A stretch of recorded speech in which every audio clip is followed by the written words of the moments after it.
All right. First off, I want to say Kal Halal Yamla, Yahweh, Bahashem, Yahweh Shai, Bahashem Rakakadash. Double honors to the elders and apostles of Great Millstone. Shalom to the brothers in the highways and byways with this work, in all sincerity and in all honesty. The sisters, the believers, the helps. Shalom. Now, this is the brother Yahweh from the Kings of Jamaica camp.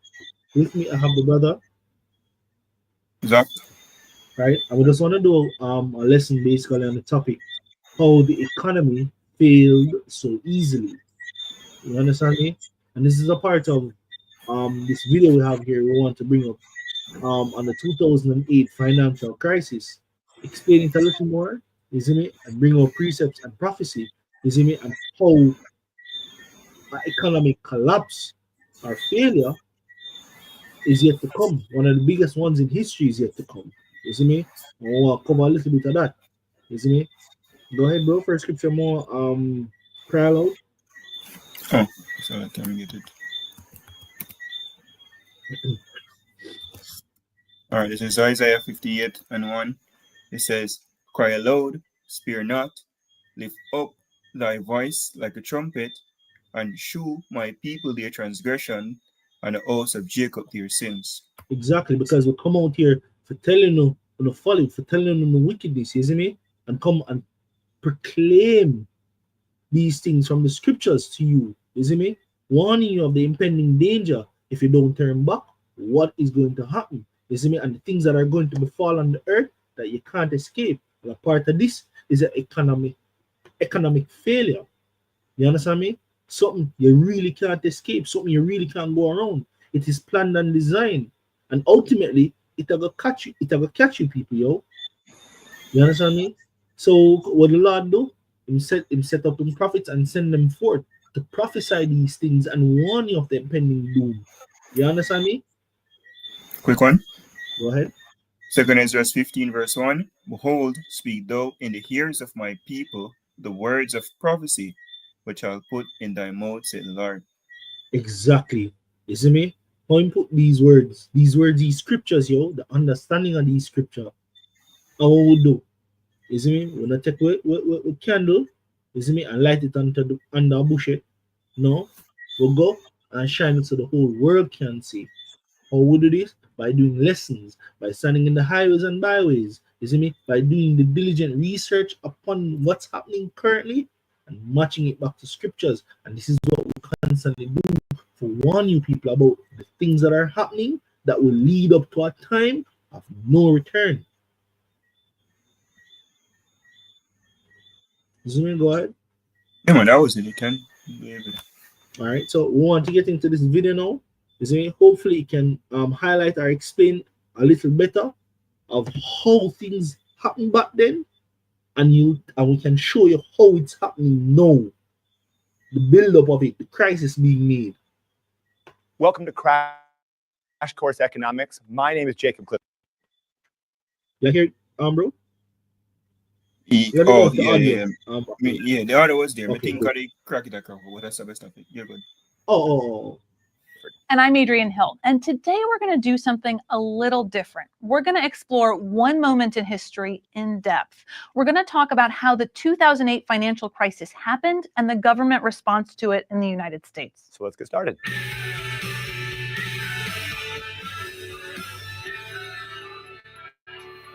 I just want to say fair use.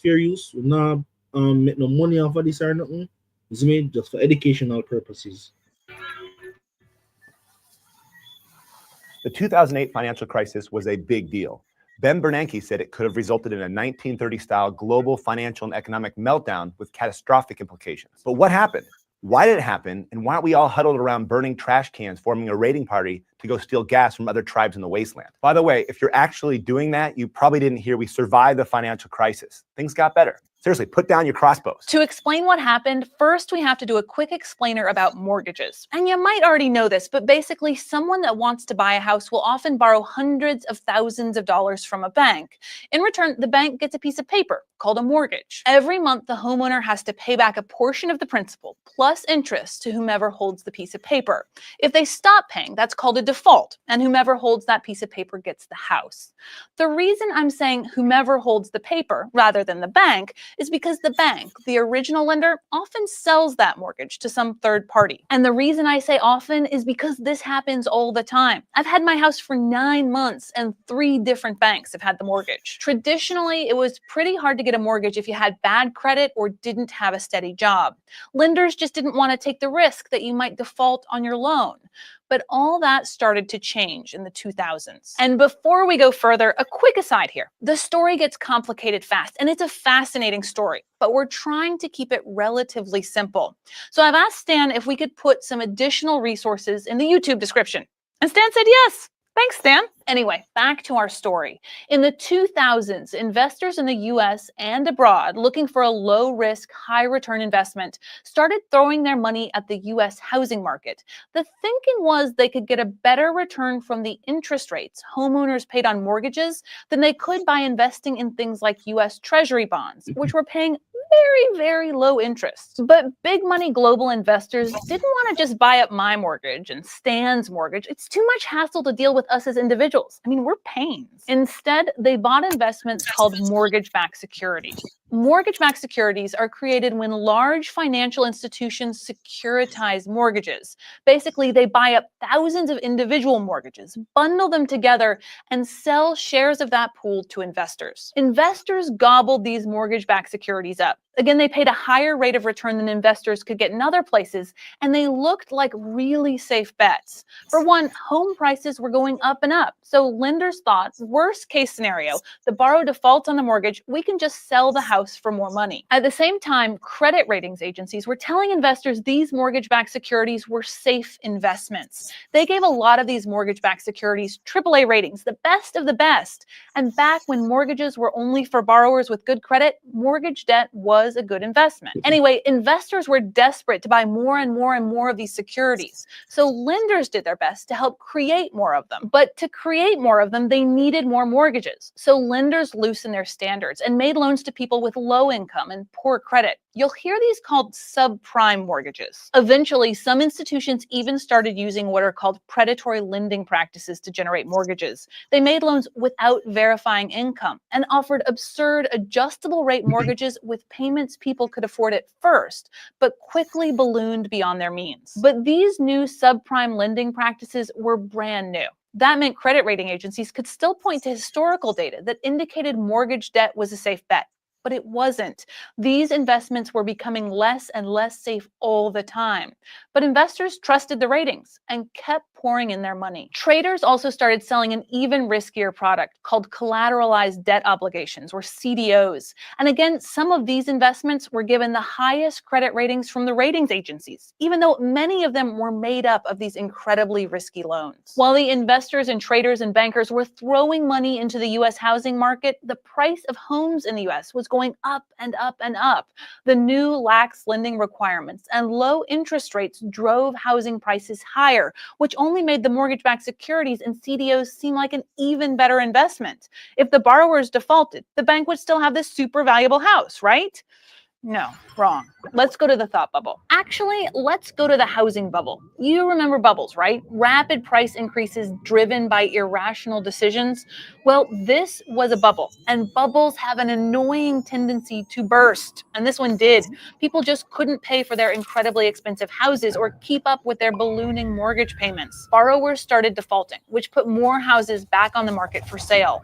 But there weren't buyers, so supply was up, demand was down, and home prices started collapsing. As prices fell, some borrowers suddenly had a mortgage for way more than their home was currently worth. Some stopped paying. That led to more defaults, pushing housing prices down further. As this was happening, the big financial institutions stopped buying subprime mortgages, and subprime lenders were getting stuck with bad loans. By 2007, some really big lenders had declared bankruptcy. The problem spread to the big investors who'd poured money into these mortgage-backed securities and CDOs, and they started losing money on their investments. a bunch of money. But wait, there's more. There was another financial instrument that financial institutions had on their books that exacerbated all of these problems. Unregulated over-the-counter derivatives, including something called credit default swaps that were basically sold as insurance against the default of mortgage-backed securities. Does AIG ring a bell? It sold tens of billions of dollars worth of these insurance policies without money to back them up when things went wrong.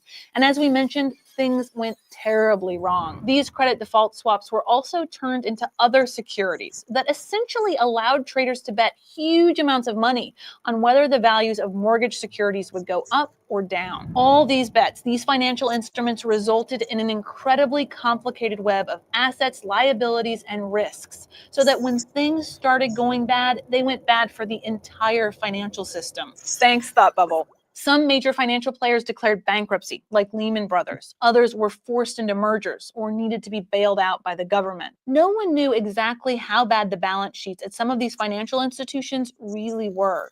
These complicated, unregulated assets made it hard to tell. Panic set in. Trading and the credit markets froze, the stock market crashed, and the US economy suddenly found itself in a disastrous recession. So what did the government do? Well, it did a lot. The Federal Reserve stepped in and offered to make emergency loans to banks. The idea was to prevent fundamentally sound banks from collapsing just because their lenders were panicking. The government enacted a program called TARP, the Troubled Assets Relief Program, which the rest of us call the bank bailout. This initially earmarked $700 billion to shore up the banks. It actually ended up spending $250 billion bailing out the banks and was later expanded to help automakers, AIG, and homeowners. In combination with lending by the Fed, this helped stop the cascade of panic in the financial system. Treasury also conducted stress tests on the largest Wall Street banks. Government accountants swarmed over bank balance sheets and publicly announced which ones were sound and which ones needed to raise more money. This eliminated some of the uncertainty that had paralyzed lending among institutions. Congress also passed a huge stimulus package in January 2009. This pumped over $800 billion into the economy through new spending and tax cuts. This helped slow the free fall of spending, output, and employment. In 2010, Congress passed a financial reform called the Dodd-Frank Law. It took steps to increase transparency and to prevent banks from taking on so much risk. Dodd-Frank did a lot of things. It set up a Consumer Protection Bureau to reduce predatory lending. It required that financial derivatives be traded in exchanges that all market participants can observe. And it put mechanisms in place for large banks to fail in a controlled, predictable manner. But there's no consensus on whether this regulation is enough to prevent future crises. So what have we learned from all this? Well, one key factor that led to the 2008 financial crisis was perverse incentives. A perverse incentive is when a policy ends up having a negative effect opposite of what was intended. Like mortgage brokers got bonuses for lending out more money, but that encouraged them to make risky loans, which hurt profits in the end. That leads us to moral hazard. This is when one person takes on more risk because someone else bears the burden of that risk. Banks and lenders were willing to lend to subprime borrowers because they planned to sell the mortgages to somebody else. Everyone thought they could pass the risk up the line. The phrase "too big to fail" is a perfect example of moral hazard. If banks know that they're going to be bailed out by the government, they have an incentive to make risky or perhaps unwise bets. Former Fed Chairman Alan Greenspan summed it up really nicely when he said, if they're too big to fail, they're too big. When something terrible happens, people naturally look for someone to blame. In the case of the 2008 financial crisis, no one had to look very far because the blame and the pain was spread throughout the US economy. The government failed to regulate and supervise the financial system. To quote the Bipartisan Financial Crisis Inquiry Commission report, the sentries were not at their post, in no small part due to the widely accepted faith in the self-correcting nature of the markets and the ability of financial institutions to effectively police themselves. The report placed some of the blame on the years of deregulation in the financial industry and blamed regulators themselves for not doing more. The financial industry failed. Everyone in the system was borrowing too much money and taking too much risk, from the big financial institutions to individual borrowers. The institutions were taking on huge debt loads to invest in risky assets, and huge number of homeowners were taking on mortgages they couldn't afford. But the thing to remember about this massive systemic failure is that it happened in a system made up of humans, with human failings. We get the point, Nessa. Isn't me? Really highlight and explain literally what happened. And brother and I were talking about this before the lesson. Isn't me? Really and truly, this is a plan thing. You understand me? You're going to pay people. Say, hey, If you give out more mortgage or more loans, you get an incentive. That's going to boost morale. You understand me? And people are going to do what I'm saying, predatory lending. You understand me? People don't have it, people don't qualify, but you're gonna make it slide. You understand me? And doing this over, increase that bubble. Now people think, say, yo, look, 500 more people just start to kind of loan. You see me? And that 500 people stretch across different banks combined for one day. And it look good for the housing market. But what you do? You see me? Because a big bubble, and when you look, the bubble pop. And that happened back in 2008. Now we're literally seeing something like that happening since, I think, what, 2022, 2023. You see me? After the big boogeyman pass over the earth, right? And then open up back again and things look free. You understand me? People could afford houses. The housing market, people are buying up houses. Big investors are buying up houses. You understand me? No, the price for houses skyrocket. You see me? The housing market gone through the roof. People can't afford houses anymore or rent. And this is a global thing because I'm talking about it in the US, China, and even here in our island, Jamaica. You understand me?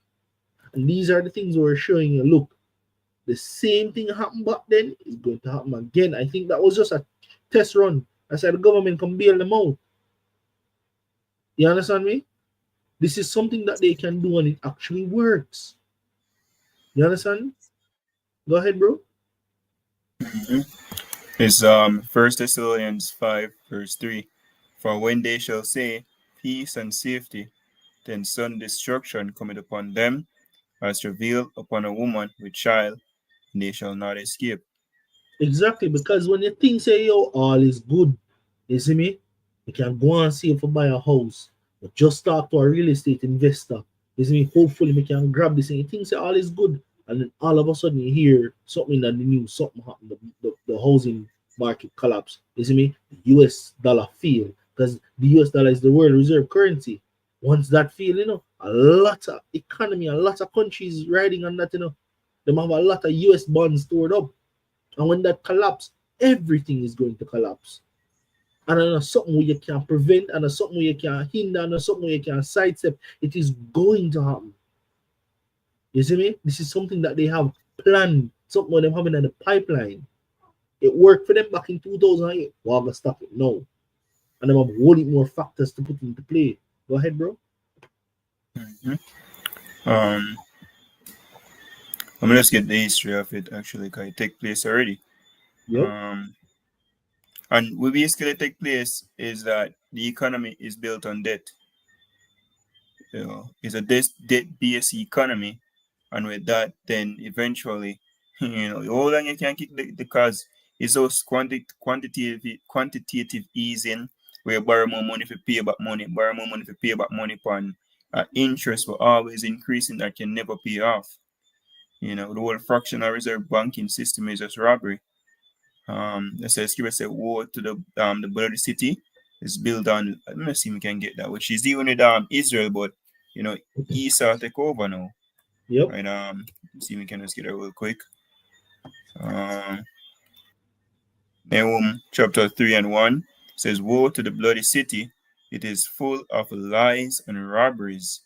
The prey departed not. And that's the whole financial system, because them make it look like things are boom, but that's not the case. The key point, it's full of lies and robbery. You see me? Go ahead. This is Habakkuk chapter 2. Let's start at verse start at 4. It says, behold, his soul which is lifted up is not upright in him, but the just shall live by his faith. Yea, also, because he transgresseth by wine, he is a proud man, neither keepeth at home.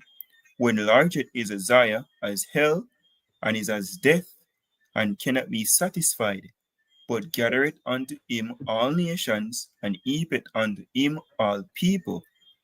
Shall not all these take up a parable against him, and a taunting proverb against him, and say, Woe to him that increaseth that which is not his, how long? And to him that ladeth himself with thick clay. Exactly, debt. Thick clay is debt. You understand me? This is a debt-based society. You see me?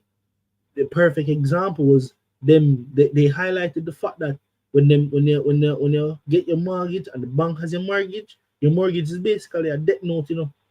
And what them do with it? Them sell it. They sell your debt note. You understand me? This is how the economy runs. It's a big game. Who's smart enough to play it? And in this case, who's smart enough to play it is Isa because of him design it. You see me? Brothers always tell me the house never lose. You have a gambling house, you know him how to make back your money, know him how to get you hooked in. But he never lose. Go ahead, bro. That's an incredible system. This is sorry. There's Zephaniah 1 and we start at verse.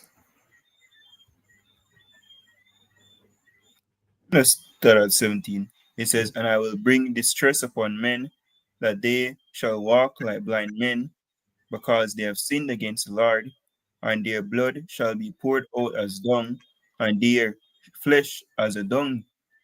Neither their silver nor their gold shall be able to deliver them in the day of the Lord's wrath." You know, because in the day when no money I go fail, the whole key economy go fail. Yep. And there is a silver and gold area, which at one point, you know, people won't try to trade those precious commodities, but shit going the fun. Man can yam gold, man can yam silver. Yep. You know, it's gonna be a barter system, right? Food. That's why Yep. man shall have no pity upon his neighbor, you know. What? Because of the great tribulation and the lack of bread. Yes. You see me? A case in point.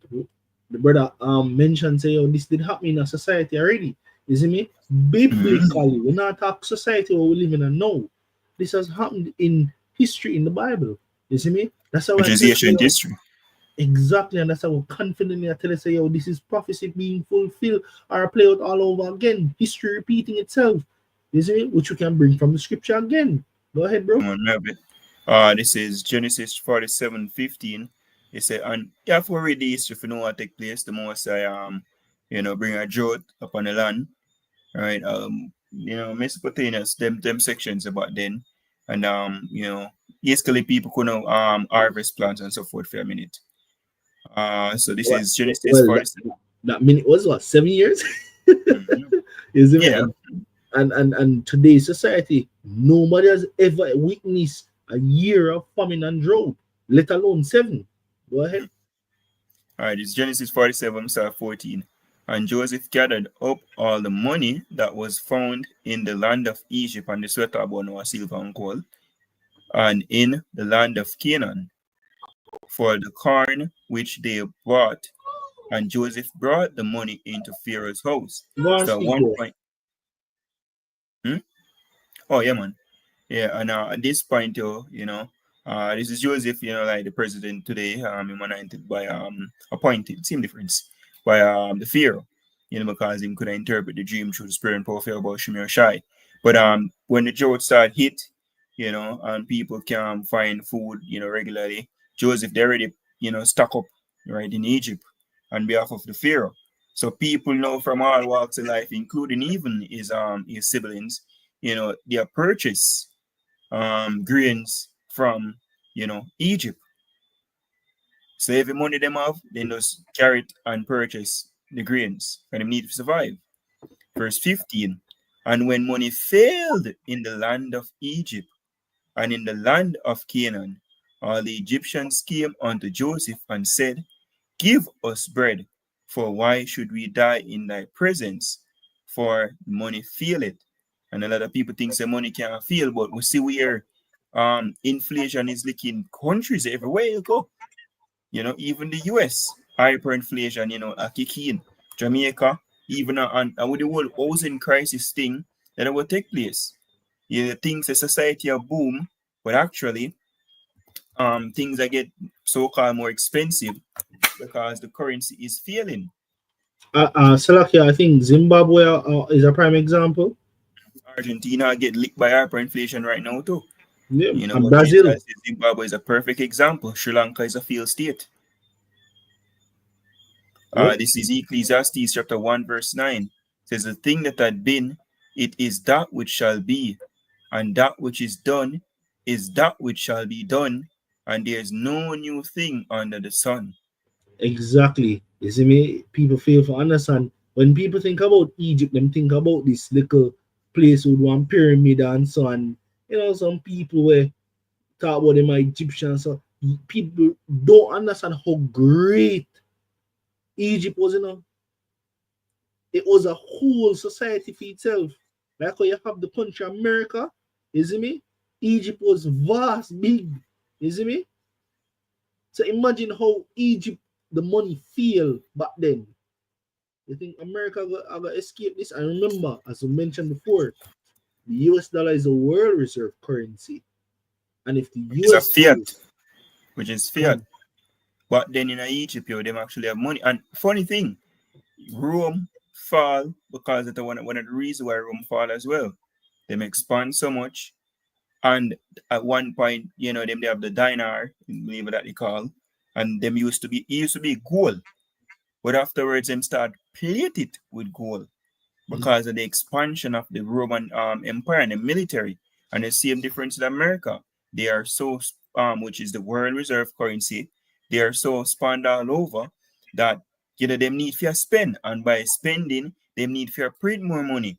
And when them print more money by borrowing from the Fed, which is a private entity. So you have more currency come with more debt, which are cause the value of the cut. And that's why the price of things is going up, because there's more currency actually coming into play.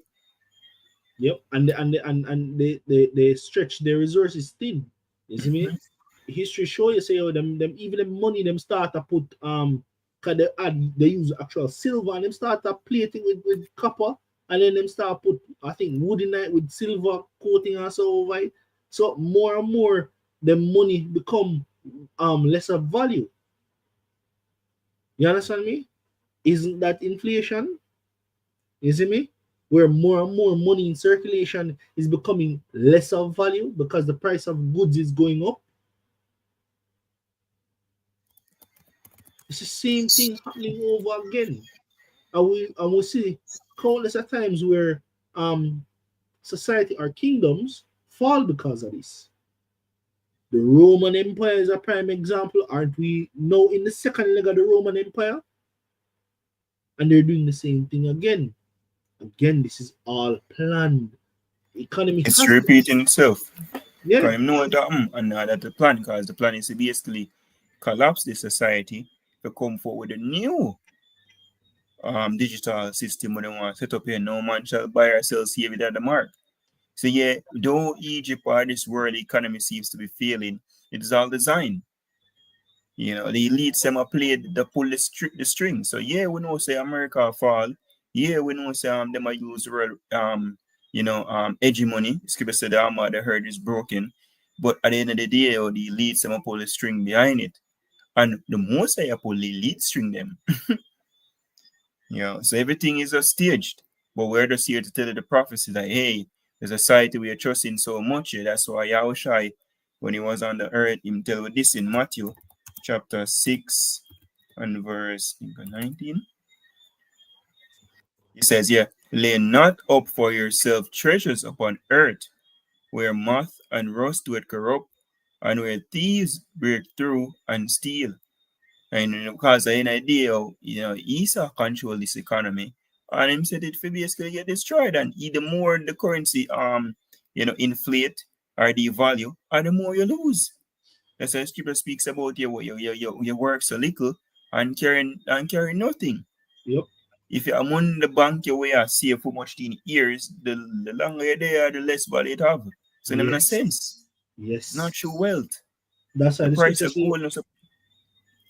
No, finish your answer, bro. So okay. Yeah, even if the issue is the society rigged, because even the price of gold, studies come out and have you say, that basically, the elites hold the value, they don't play it, You know, but once very soon I'm gonna let that go on, you know, the might show us that the currencies them in a sense. Because it's not backed by nothing. Yep. Fiat, free floating.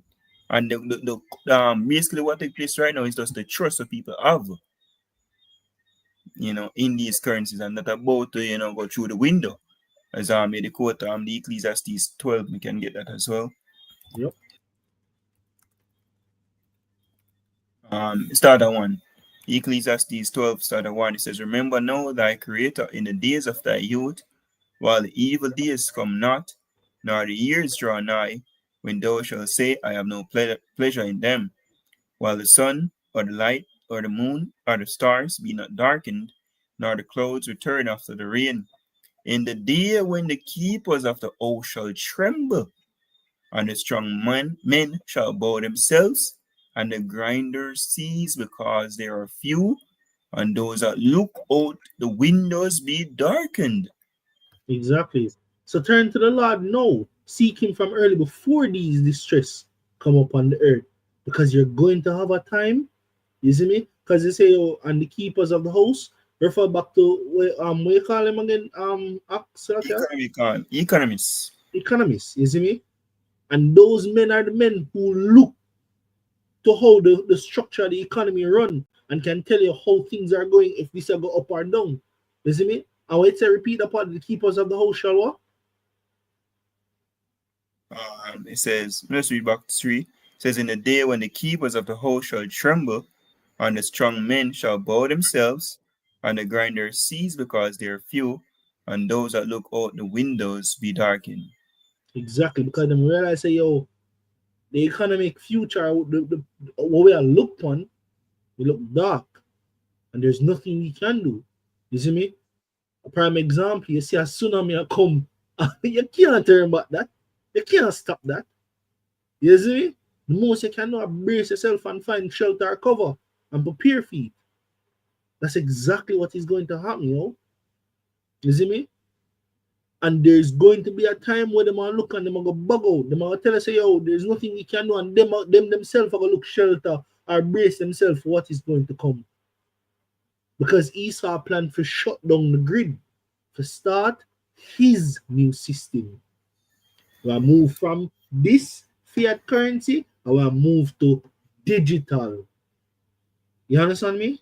That way it ties into what him deem necessary for his future, for his new world order, but it also ties perfectly with the prophecy what the Lord say will happen. He shall not buy or sell save he that had the mark or the name of the beast or the number of his name. Because again, how you go buy and sell? If the economy crash and money not no value, then that wouldn't make sense. You see me? The part of the scripture say you can't buy or sell, but the scripture say we're gonna buy or sell. So in them days, yeah, because it one thing of end for the new thing start. You see me? Hence why I will tell us how the economy failed so easily, because it's an orchestrated thing, it's a planting, because they have their agenda to move towards that system. That's why Andrew come out and said the way with no banking system are going to change. Beautiful. The regular man know if you just go to the teller and when I'm handing money or receiving money or go on ATM or pushing money or receive money, that about to change. Everything is going to be digital. A formal economy when them can track and manage everything on a digital platform using blockchain and them thing there. So that's what's coming. That's why Jamaica one of the first, if not the first, to make CDBC legal tender. Central Bank Digital Currency, call it JAMDEX. Look it up. Yep. And Esau gradually take your money from you, which is true gold and silver. When them say cash for gold, give the fiat currency and take out the real gold and silver, hold it up to themselves. You see me? And then when you realize, that is of true value, you might tell us, no, you can't get it.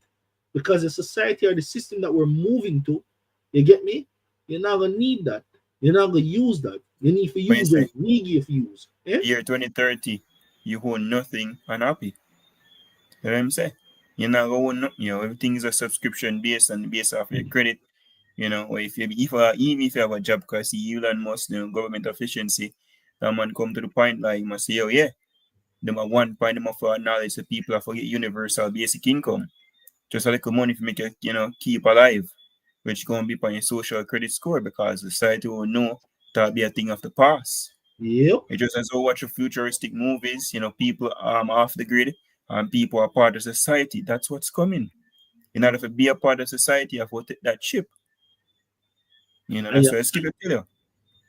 And you always see it in that movie there with the dystopian future, where you see some people off the grid, you see one barrel, one big metal drum, and they light fire night, and you see them come close and they wear shredded clothes, and you see them if you get heat from something, and you see them scavenge for food, and then them send out the police or the authority to hunt them down. You see me? Because they're not for the system. So they must say, yo, look, these are the rebellious ones, and we need to get rid of them. We need to kill them. You see me? Right? And then the one that will comply always living in this beautiful, luxurious place also because they comply with society. So society give them or reward them the best. Scriptures such as receive benefits, which abuse his ways, because we don't enough to take the chip. Revelation chapter 13, verse 16, and he calls it all, both small and great, rich and poor, free and bond, to receive a mark in their right hand or in their foreheads. Yep, that's correct. Oh, so okay, go ahead, bro. No, just expound upon the fact that he said cause it. Just as when cause it people to receive the serpent juice, the vox. Common people just not go take that just without there's a reason. So them have to create the scare, pressure from above, pressure from below, all out of chaos.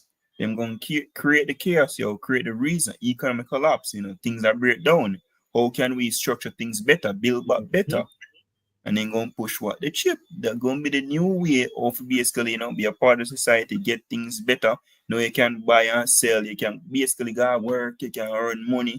You can get your account or whatever. They're going to be to the chip. Not the way we know it now. We have physical cash. We can wave and spend and, do whatever they want with it. To a degree. Yep, that's the next bailout. Just like how them explain on the video, say how them did spend what 250 billion for bailout the economy. Is it for these large companies? That's our next bailout. Them will move to our next system. Left that. Not feel. It says verse 17 and that Miribach 16. It says, and he calls it all, both small and great, rich and poor, free and bond, to receive a mark in their right hand or in their foreheads, and that no man might buy or sell, save he that had the mark or the name of the beast or the number of his name. And just for context, especially when you said earlier, as we mentioned, no man might buy or sell. And buy or sell is a transaction that's taking place. You understand me? The highlight say, it don't necessarily mean say you have to pull out funds and this money to take. You see me? Any form of transaction that is taking place, you understand me? Without this new system being in place, it cannot function in that new society. Can pay your bill them. Can pay taxes, which is mandatory. Can register your car, your whatever. Can get paid when you work. You can get government services, which are all transactional services. You see me? Everything requires some transaction to take place. You understand me? Once you have to pop out the money, you want to renew your driver's license, you want to hide your driver's license, you got to pay. But what will you use to pay in those times? Exactly. You're going to need that chip. Because that's going to be the new currency, the new legal tender. But look it up. Yep. Me can go, the old money them maybe granny used to use. Yeah, man. Me can't go to one shop right now and give nobody that. The man said, no, that's no longer accepted. That's not legal tender. So it's the same difference with the way of paper money now. It's going to no longer be legal tender. People not going to accept that anymore. So you're going to need the new type of money for the transaction. But the aim is to reject that. Because guess what? The kingdom of heaven is right behind. That's why if you want to be your best, learn how to save in a spiritual bank account there, You get me? Because the scripture say if you can read back all that again, bro. Yeah, let's get it. Matthew 6, verse 19. It says, lay not up for yourself treasures upon earth, where moth and rust do it corrupt, and where thieves break through and steal. But lay up for yourselves treasures in heaven, where neither moth nor rust do it corrupt, and where thieves do not break through nor steal. Exactly, because Esau now have access to that. Esau can hold on to that. Esau can corrupt that and take that from you. But when you have saved up in the bank, as the brother highlighted, the longer it's in there, the less of a value it is. You see me? Until now, none at all. Gone. And Esau with his different laws and policy, you see me? Take it away from you. But the scripture said what the brother read earlier, you see me? Neither keep it at home, that expanding in border, yo. You get me? To take everything will belong to you to himself. You understand me? Actually. Can. You see me? That's the whole spirit of this man. And with that in mind, him plan to take everything from you and own it all for himself and tell you, say, look, you only have this or access to this, but you can't own it. That is the society man move to. Hence why this has to fail for move over to his dream, his goal, his one world order, yo.